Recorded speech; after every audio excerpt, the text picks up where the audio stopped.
नमस्कार आप सभी को एक बार फिर आज हम कुछ नया पढ़ने जा रहे हैं।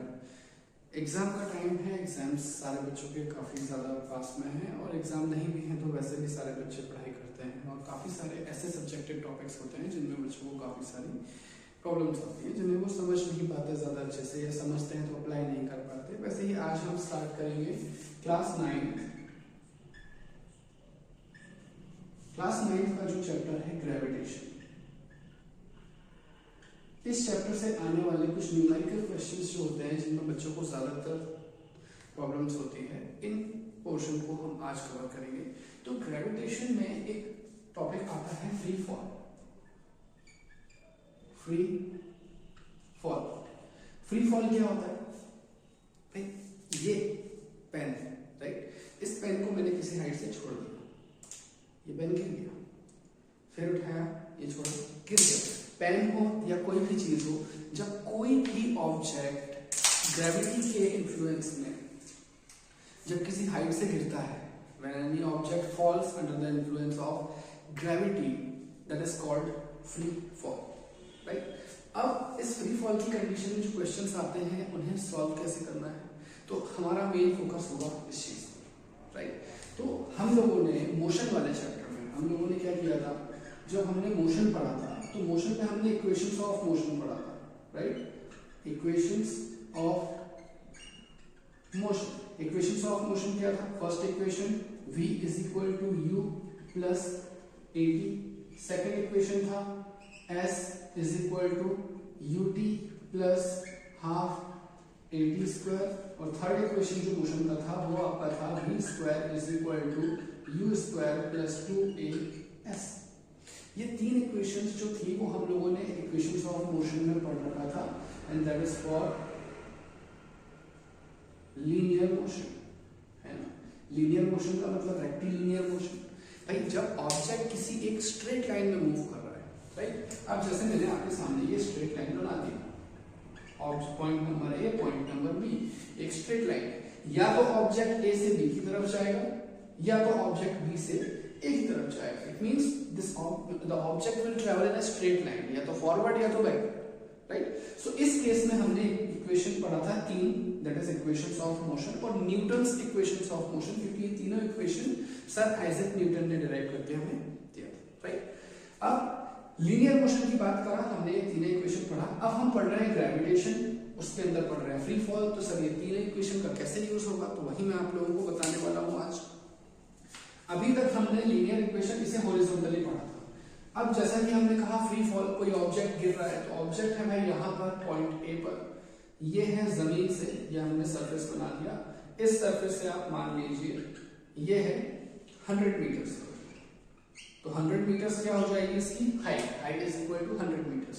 तो जब कोई ऑब्जेक्ट किसी हाइट से गिर रहा है, कभी आपने देखा है उस ऑब्जेक्ट, अब ये पेन है, मैंने किसी हाइट से गिराया, ये पेन गिर गया, राइट? अब ये पेन किसी हाइट से गिरा तो एक स्ट्रेट लाइन में ही ना गिरेगा, राइट? तो इधर पे भी जो आपकी हॉरिजॉन्टल लाइन थी अब वो वर्टिकल हो गई है। अब अगर ये ऑब्जेक्ट गिरेगा तो ये भी तो लीनियर मोशन ही है, बस फर्क यहाँ पर ये हो जाएगा, ये जो फर्स्ट इक्वेशन आपकी थी v is equal to u plus at, है ना? अब इस इक्वेशन में पहले तो हम ये देखते हैं कि भाई u जो है, u क्या है आपकी?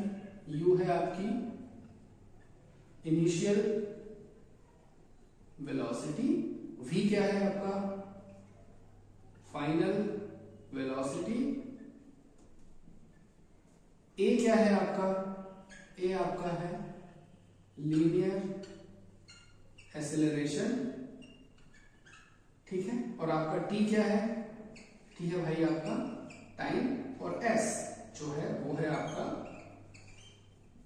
डिस्प्लेसमेंट, ठीक है? तो जो थोड़ा सा जो चेंज आएगा वो चेंज ये आएगा कि इनिशियल वेलोसिटी और फाइनल वेलोसिटी यही रहेगी, टाइम यही रहेगा, बस आपका जो लीनियर एक्सेलरेशन आप यहाँ पर a पुट कर रहे थे, अब आप a की जगह फ्री फॉल की कंडीशन में क्या पुट करेंगे? g, आप पुट करेंगे small g, that is gravitational acceleration, है ना? क्योंकि अगर ग्रेविटेशनल फोर्स के इंपैक्ट में, उसके इन्फ्लुएंस में, उसके इफेक्ट में अगर कोई ऑब्जेक्ट नीचे गिर रहा है तो एक्सेलरेशन भी ग्रेविटेशनल ही लेंगे। जो डिस्प्लेसमेंट था हाइट से जमीन का, तो ये हाइट के टर्म्स में लिखेंगे डिस्प्लेसमेंट, तो आप s की जगह h और स्मॉल a की जगह आप g पुट करेंगे। तो देखते हैं इक्वेशन क्या बनेगी, राइट। इसे क्लीन कर देते हैं। चलिए, तो अब हम ये तीनों इक्वेशन बनाते हैं फ्री फॉल के केस में, ग्रेविटेशन के केस में, राइट। तो पहला इक्वेशन बनेगा v is equal to u plus G T. दूसरा इक्वेशन बन जाएगा आपका डिस्प्लेसमेंट s की जगह h आ जाएगा, h is equal to ut plus 1/2 gt square. यहाँ s की जगह पर h आया, a की जगह पर g आया। थर्ड इक्वेशन आएगा आपका v square is equal to u square plus 2 a की जगह में g और s की जगह में h। तो ये जो तीन equations of motion, Newton's equations of motion हमने लीनियर मोशन के लिए पढ़ा था, लीनियर मोशन के लिए चैप्टर नंबर मोशन में पढ़ा था, चैप्टर नंबर 8 में। तो ये सारी की सारी तीनों इक्वेशन यहाँ पर भी यूज होगी, बस एक्सेलरेशन a की जगह g हो जाएगा, डिस्प्लेसमेंट s की जगह h हो जाएगा। ठीक है, आप सभी को हो सकता है सारी चीजें क्लियर हो। अगर कोई भी डाउट हो तो आप कमेंट बॉक्स पे ड्रॉप कर दीजिएगा, मैं आपको डेफिनेटली आपके डाउट्स के ऊपर एक सेपरेट वीडियो बनाकर अपलोड करूंगा। ठीक है, चलिए, तो हम आते हैं इसके बाद। अब अगर मैं आपसे ये कहूं कि भाई जो आप लोगों ने क्वेश्चन सॉल्व किए हैं कहां पर, मोशन वाले चैप्टर में, इक्वेशंस ऑफ मोशन का यूज करके, उन क्वेश्चन से काफी ज्यादा आसान होंगे वो क्वेश्चंस, वो न्यूमेरिकल क्वेश्चंस जो कि फ्री फॉल के केस में आते हैं। बस एक शर्त है कि आपको कंडीशंस याद होनी चाहिए। अब वो कंडीशंस क्या है वो मैं आपको बता देता हूं। जैसे कि फ्री फॉल की कंडीशन है, मतलब कोई ऑब्जेक्ट ऊपर से गिर रहा है ना। तो ये जो मैंने आपके सामने डायग्राम बनाकर रखा है, ठीक है। अब कोई ऑब्जेक्ट किसी हाइट से गिर रहा है, 100 मीटर की हाइट है, मान लो 100 मीटर नहीं भी मान रहे हैं हम, तो हम ये मान रहे हैं कि हाइट कितनी है, h है। ठीक है, अब कोई ऑब्जेक्ट किसी हाइट से गिर रहा है, तो अगर हम देखें ये ऑब्जेक्ट है, अब ये ऑब्जेक्ट ऊपर से गिर रहा है, तो इनिशियल वेलोसिटी 0 होगी। यहां पर कंडीशन नंबर 1 आ जाएगी, कंडीशन नंबर 1, राइट। अब कंडीशन नंबर 1 क्या है, when object is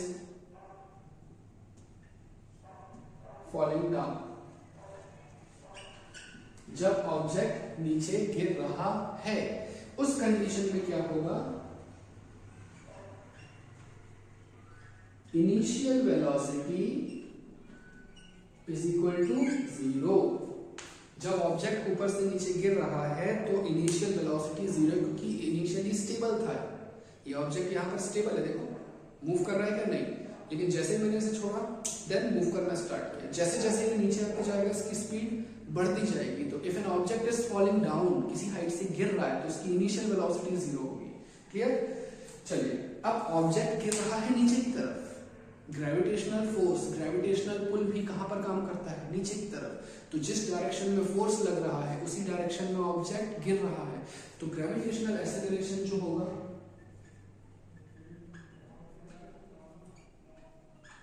ग्रेविटेशनल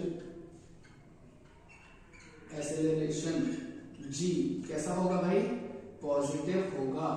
ठीक है, अब आते हैं कंडीशन नंबर 2। कंडीशन नंबर 2, अभी हमने कंडीशन 1 में देखा था कि when object is falling down, object नीचे गिर रहा है। तो आप सभी नोट कर लेना, अगर गिर रहा है तो इनिशियल वेलोसिटी 0 होगी और ग्रेविटेशनल एक्सेलरेशन पॉजिटिव होगा। Condition number 2, when an object is throne vertically upwards।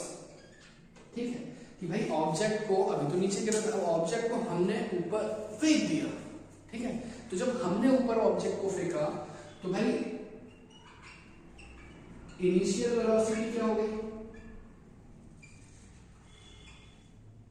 Is not equal to 0, क्योंकि मैंने फोर्स लगाकर किसी ऑब्जेक्ट को फेंका है, तो इनिशियली तो हमने वेलोसिटी प्रोवाइड कर दी है, लेकिन जैसे जैसे ये ऑब्जेक्ट ऊपर जाता जाएगा इसकी वेलोसिटी कम होती जाएगी और एक सर्टेन पॉइंट में आएगा और इसकी वेलोसिटी जीरो। तो when an object is thrown vertically upward उसकी फाइनल वेलोसिटी जीरो हो जाएगी। और ग्रेविटेशनल एक्सेलरेशन, अब देखो ग्रेविटेशनल पुल नीचे की तरफ लग रहा है लेकिन ऑब्जेक्ट अपोजिट डायरेक्शन में जा रहा है, तो यहाँ पर हम ग्रेविटेशनल एक्सेलरेशन नेगेटिव लेंगे, ठीक है। तो आपका ग्रेविटेशनल एक्सेलरेशन क्या हो जाएगा, zero, sorry not zero, gravitational acceleration हो जाएगा आपका नेगेटिव, ठीक है। चलिए, तो ये दो कंडीशन हम याद रखेंगे और इन्हीं दोनों कंडीशन के बेस पे हम करते हैं क्वेश्चन को सॉल्व, ठीक है। कंडीशन नंबर 1 और कंडीशन नंबर 2 के ऊपर हम इसे ध्यान रखेंगे, क्वेश्चन सॉल्व करते हैं फ्री फॉल का, ठीक है। एक क्वेश्चन ले लेते हैं जिसमें मान लेते हैं कि एक ऑब्जेक्ट किसी हाइट से नीचे गिर रहा है, ठीक है। तो हमें निकालना है, अब मान लेते हैं कि भाई ये जो बिल्डिंग है जिसकी छत से ये ऑब्जेक्ट गिर रहा है उसकी हाइट है 80 मीटर्स, ठीक है। 80 मीटर ऊंची एक बिल्डिंग से कोई ऑब्जेक्ट गिर रहा है। क्वेश्चन में ये पूछा कि भाई आप हमें बताओ कि उसकी फाइनल वेलोसिटी क्या होगी, राइट, कितनी देर में वो जमीन से टकराएगा। ये दो चीजें हमें निकालनी है। तो जब ऑब्जेक्ट नीचे गिर रहा है तो condition number 1, when object is falling down, तो भाई आपकी इनिशियल वेलोसिटी 0 हो जाएगी, ठीक है। और आपका जो g होगा, g की वैल्यू सभी को पता है 9.8 मीटर पर सेकंड स्क्वायर होती है, बट कैलकुलेशन के पॉइंट ऑफ व्यू से क्वेश्चन भी कभी कभी बोल देता है कि आप उसकी वैल्यू राउंड फिगर में 10 ले लो, तो हम यहाँ पर ले लेते हैं भाई 10 मीटर पर सेकंड स्क्वायर, ठीक है। हमें निकालना है फाइनल वेलोसिटी और कितनी देर में नीचे पहुंचेगा। हम अप्लाई करते हैं by using third equation of motion, ठीक है। तो थर्ड इक्वेशन क्या थी हमारे पास, v square is equal to u square plus 2gh, ठीक है। फाइनल वेलोसिटी हमें निकालनी है v स्क्वायर, u स्क्वायर मतलब इनिशियल वेलोसिटी कितनी है, 0 है हमारे पास, प्लस 2 इंटू g की वैल्यू 10 है, हाइट कितनी दी है आपको 80 दी है, तो 2 इंटू 10 इंटू 80 कितना हो जाएगा भाई, 80 इंटू 10 800, 800 इंटू 2 1600 v स्क्वायर, तो v is equal to under root 1600, भाई v इज इक्वल टू कितना हो जाएगा 40 मीटर पर सेकंड स्क्वायर। ये हमारा फाइनल वेलोसिटी आएगा।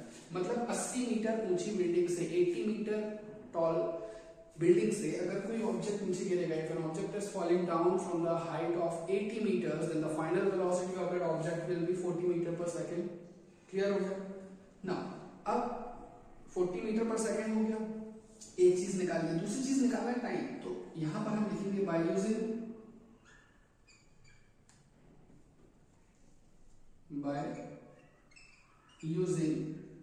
फर्स्ट इक्वेशन ऑफ मोशन, ठीक है। तो v is equal to u plus gt, ठीक है। फाइनल वेलोसिटी हमारे पास कितनी है 40 है, इनिशियल वेलोसिटी 0 है, g की वैल्यू 10 है, टाइम हमें निकालना है। तो ये हो जाएगा 40 इज इक्वल टू 10t, तो 40 upon 10 is equal to t, 10 1 से 10, 10 4 से 40, तो t is equal to 4 seconds, right. कि अगर 80 मीटर ऊंची 80 मीटर ऊंची एक बिल्डिंग से कोई ऑब्जेक्ट नीचे गिर रहा है, भाई फाइनल वेलोसिटी 40 मीटर पर सेकंड स्क्वायर 40 मीटर पर सेकंड होगी, सॉरी, एंड जो टाइम है उसे 4 सेकंड का लगेगा नीचे गिरने में, जमीन को टच करने में। तो ऐसे आप बहुत ही आसानी से क्वेश्चन सॉल्व कर सकते हैं, आपको सिर्फ और सिर्फ याद रखना है तो ये कंडीशन, ठीक है। चलिए इसके ऊपर एक और क्वेश्चन सॉल्व करेंगे। अगर आपको कोई भी डाउट हो इन चीजों में तो आप बिल्कुल कमेंट बॉक्स में ड्रॉप कर सकते हैं अपना डाउट, हम उसके ऊपर एक सेपरेट वीडियो बनाकर अपलोड कर देंगे, ठीक है।